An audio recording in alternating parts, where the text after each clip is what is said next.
तीजा का उपवास है ना, वो पति के नाम से उपवास रहते हैं। कितना सही बात है कि हमारे पूर्वजों ने बताया है कि माता देवी है, पिता देवता है, गुरु देवता है और अतिथि देवता है, और यही बताए हैं तो हम सब साकार कर रहे हैं कि असली देवी देवता को हम जान नहीं पाते और दर दर भटकते हैं।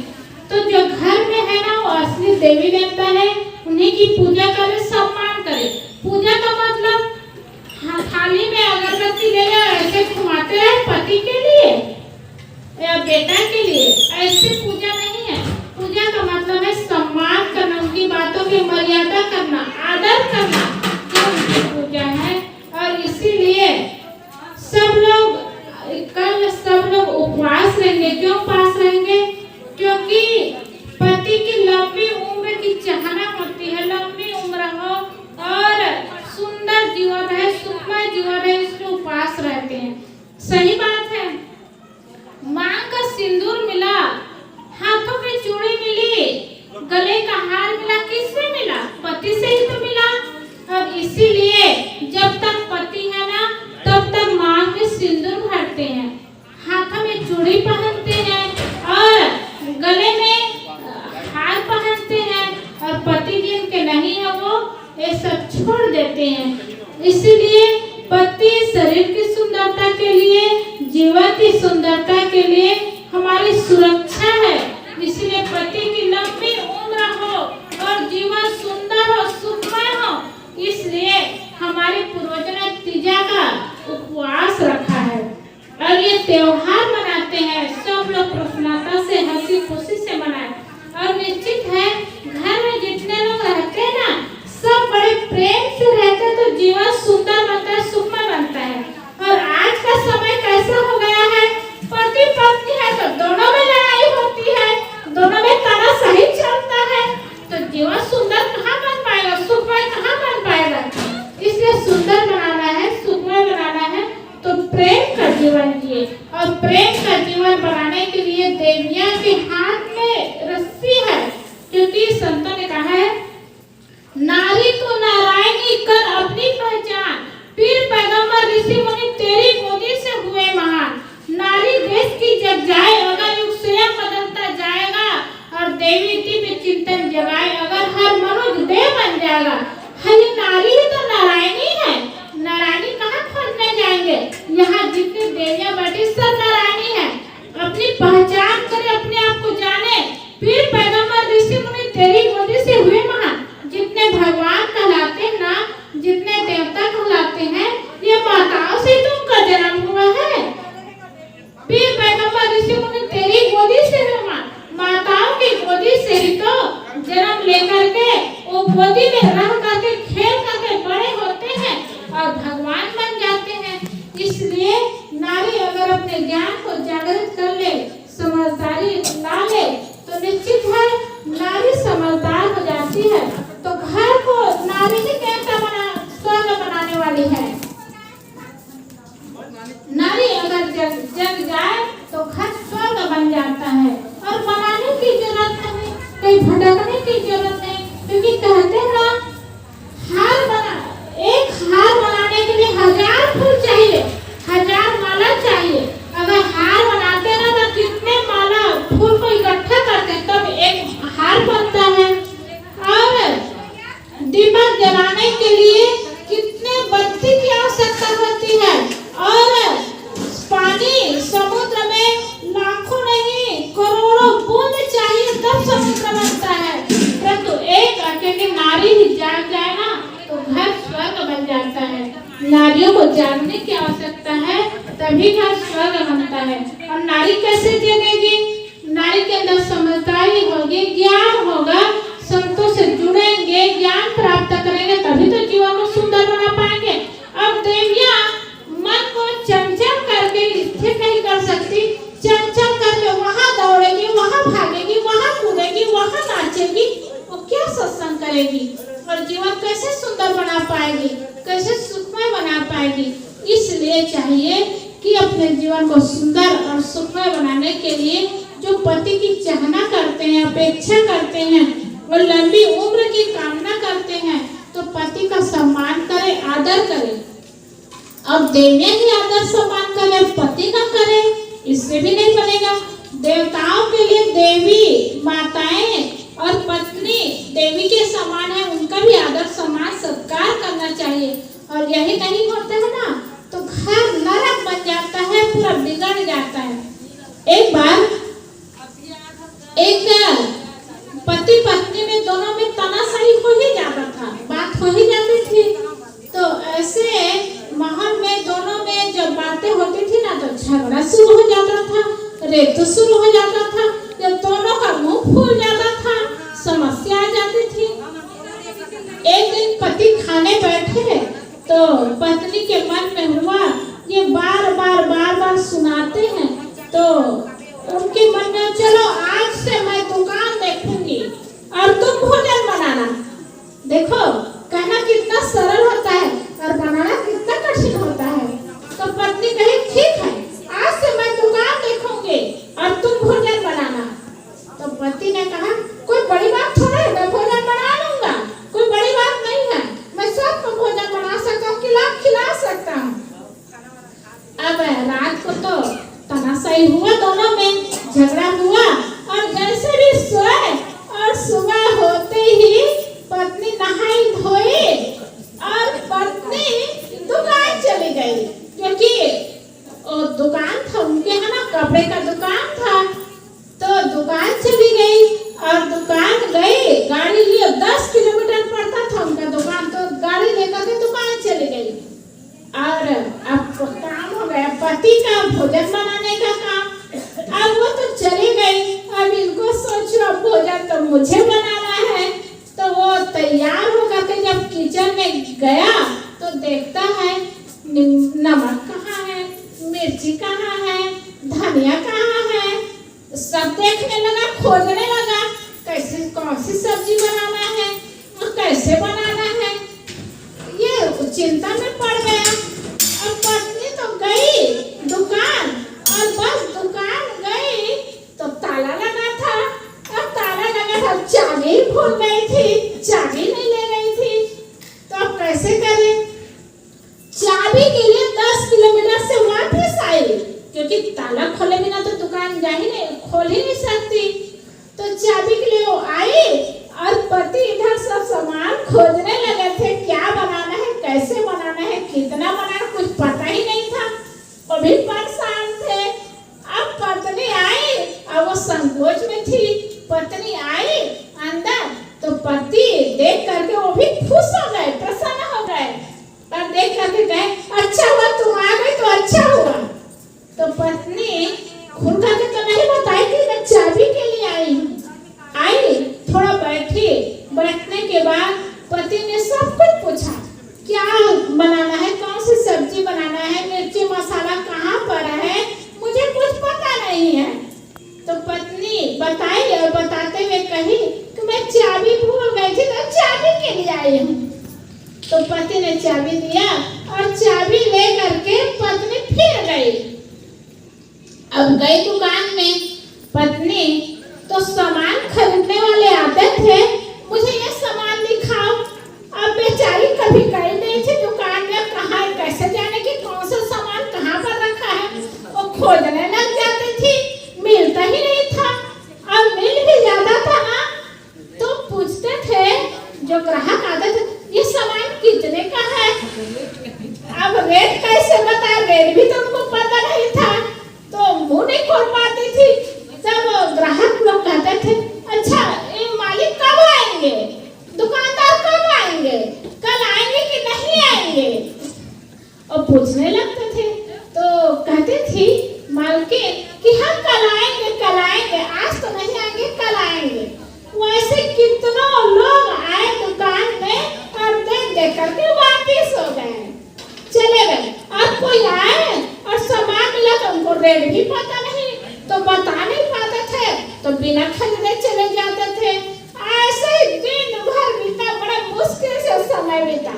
अब इधर की बात सुनिए, वो भोजन बना रहे थे उसकी बात सुनिए। अब भोजन बनाने वाले बेचारा सब्जी कौन सी सब्जी बनाना है तो देखे, हाँ अमुक सब्जी बनाना है, वो तो निकाले सब्जी को, और चावल इतना बनाना है बता के गई थी, फिर आई थी तो बताए अब कितना पकाना है, कैसे पकाना है, उनको ज्ञान ही नहीं था कैसे पकाना चाहिए, कितना पकाना चाहिए, ज्यादा पक जाएगा तो गड़बड़ होगा, पकेगा नहीं तो गड़बड़ होगा, कैसे करूं। अब जैसे तैसे भोजन बनाया, अब भोजन बना क्या, तो आधा पका था आधा पका नहीं था चावल। अब ऐसे चावल बना, भोजन बना, अब सब्जी बनाया बेचारा, अब सब्जी में मिर्ची कितनी डालनी है, हल्दी कितनी डालनी है, धनिया मिर्चा नमक कैसे डालना है, कुछ भी ज्ञान तो नहीं था, अनुभव भी नहीं था। तो मिर्ची तेल डाले, नमक भी डाले, धनिया भी डाले, हल्दी भी डाले, जैसे तैसे बनाए। अब बनाए तो देखने में ही लगता था कि ये स्वाद नहीं है खाने में, नमक ही ज्यादा हो गया होगा, मिर्ची ज्यादा हो गई होगी, कि मिर्ची बहुत लग गई होगी, तीखी में कौन कितना खा पाए। अब जैसे तैसे वो भी बनाए, लेकिन कोई स्वाद नहीं था सब्जी में, नमक बहुत था, मिर्ची बहुत थी, और थोड़ा थोड़ा समझ कर तो ज्यादा डालते गए, और चावल ऐसे बना था तो मुंह में जाए तो अंदर नहीं जा सकता था, ऐसे आधा पका चावल। अब जैसे तैसे भोजन बनाए, वो भी बेचारा संकोच में रहा, अब पत्नी भी संकोच में रही, और संकोच में अब शाम हुआ तो शाम को वो दुकान को बंद करके आया, और बंद करके आया और आते ही बैठा तो घर मालिक तो उस दिन भंडारी का काम कर रहा था, भोजन बनाने वाला था, तो उनकी पत्नी आई तो पानी लेकर के गया, पानी दे दे। अब क्या करे, पानी लेकर के गया, पानी तो दिया, और देते ही कहे आज दुकान अच्छा चला, आज लाभ अच्छा हुआ, फायदा अच्छा हुआ। अब पत्नी बेचारी क्या फायदा बताए, पत्नी कही क्या फायदा की बात करते हो, कितने लोग तो देख देख करके चले जाते थे कि दुकानदार नहीं आया है, कितने लोग पूछते थे कि कब आएंगे मालिक, कब आएंगे। अब मुझे सामान मिल भी जाए तो पता नहीं था कि कितना रेट है, अब कैसे फायदा होगा, कैसे लाभ होगा। तो फिर पत्नी पूछती है बहुत भूख लग गई, भोजन बन गया, तो पति ने कहा हाँ भोजन बन गया। तो पत्नी कहती है अब भोजन ला, बहुत भूख लग गई, मैं तैयार होके आती हूँ। अब वो तैयार हाथ पर धोने गए और धो के आए तो भोजन निकालना तो पति का था। अब वो कैसे भोजन निकाले, कितना निकाले, जैसे तैसे भोजन तो निकाले, और निकाल करके थाली में सामने रखे तो उनकी पत्नी देखती है चावल भी ठीक से नहीं खा पाएंगे, सब्जी तो देखने में बड़ा कड़क है, तेज है, और खाने में कैसे हो गया। तो मुंह में डाली तो चावल खा नहीं पाए, सब्जी भी नहीं खा पाई, बड़ा कठिन हो गया। तब घर मालिक ने कहा मुझे पता ही नहीं था कि चावल को कितना पकाना चाहिए, कैसे पकाना चाहिए, और चली गई। अब देखो चावल पकाते आधा पका और आधा पका ही नहीं, और सब्जी में मिर्ची नमक हल्दी डाल रहा था, लेकिन मुझे लग रहा था कि कम है, और डालते ज्यादा हो गया, तो तीखी भी ज्यादा हो गई, नमक भी ज्यादा हो गया, मैं क्या करूं। तो जैसे तैसे बनाए। अब देखो बहुत बड़ी बात नहीं है, लेकिन दोनों में तनाव था, टेंशन था, और पत्नी कहती थी क्या बात है, आप दुकान चला ले, इसमें अहंकार दिखाते, मैं दुकान चला लूंगी। पत्नी कहती थी, अब पति कहते थे अरे भोजन बनाते तो ऐसा करती हो, अरे मैं भोजन बना लूंगा। लेकिन दोनों देख लिए, न दुकान पत्नी के लिए चलाना सरल हुआ, न भोजन बनाना पति के लिए सरल हुआ, और दोनों के लिए कठिन हो गया, और दोनों तरफ से माहौल बिगड़ गया। अब दोनों एक दूसरे को समझे कि एक दूसरे के सहारा के बिना, सहयोग के बिना न काम चलता है न अच्छा होता है। इसलिए सज्जनों, थोड़ी भी बात होती है ना तो समझौता कर लेना चाहिए। सहज में समझौता हो जाता है तो अच्छा होता है, और समझौता नहीं होता ना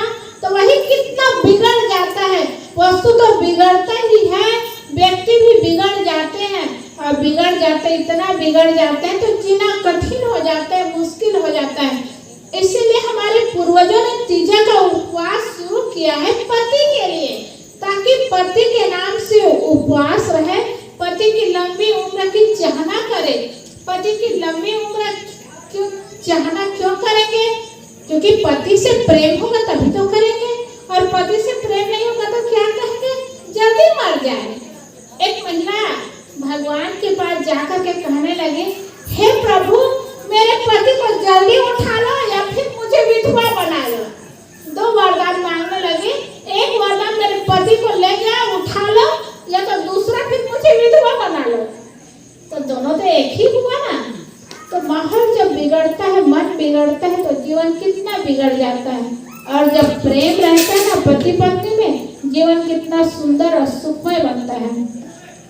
हम सब देखते हैं, सुनते हैं कि रामायण की कथा, जब माता सीता अपने ससुराल गई, बस्ती अयोध्या में और गई थी, और श्री राम को 14 वर्ष का वनवास हुआ। तो माता सीता को नहीं हुआ था, लेकिन माता सीता कहती है मेरे पति वन में रहे और मैं राज्य में रहूं तो ये मेरे लिए शोभा नहीं है। मैं पति के साथ चलूंगी तो वही वनवास मेरे लिए सुंदर है, शोभा है। और पति के पीछे पीछे चली गई। सास सहेली आगे चलने वाली, सास सहेली पीछे चलने वाली। राजा जनक की बेटी सीता रही और वो राजकुमारी रही, और आई भी अयोध्या में तो राजकुमार की पत्नी रही, राजा की बहू रही। और ऐसे घर में आ करके भी वो उनको वनवास जाना पड़ा, वनवासी बनना पड़ा। और वनवास में गए तो क्या उनको सुख मिला? क्षण मात्र भी सुख नहीं मिला। वन वो चल जाती है तो सारा सामांगा उतार करके वनवासिनी की कपड़ा पहन करके, गेरुआ कपड़ा पहन करके, साधुनी जैसे कपड़ा पहन करके निकलती है।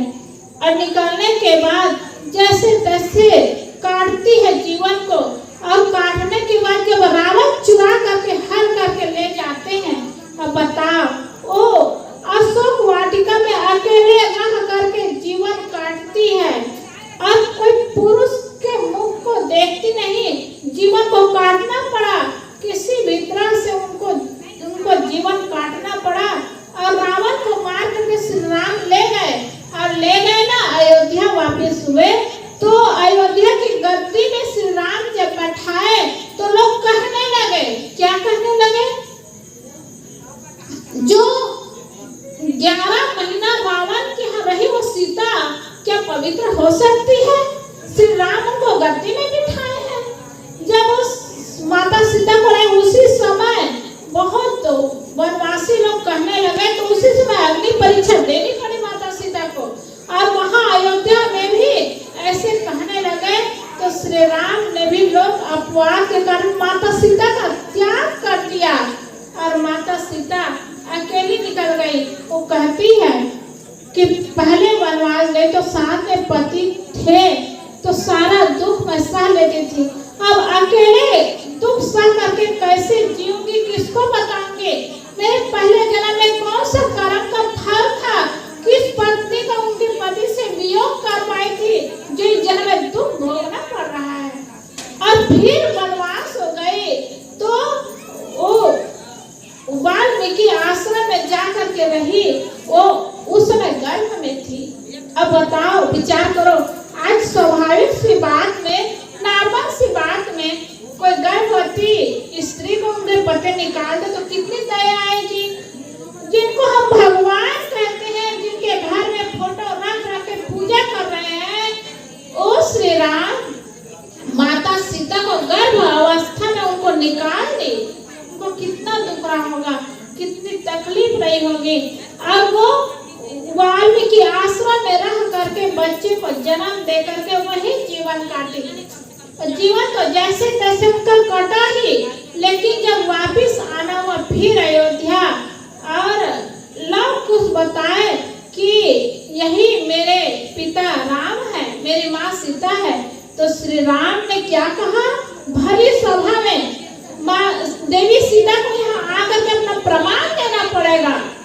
कितनी बड़ी बात है।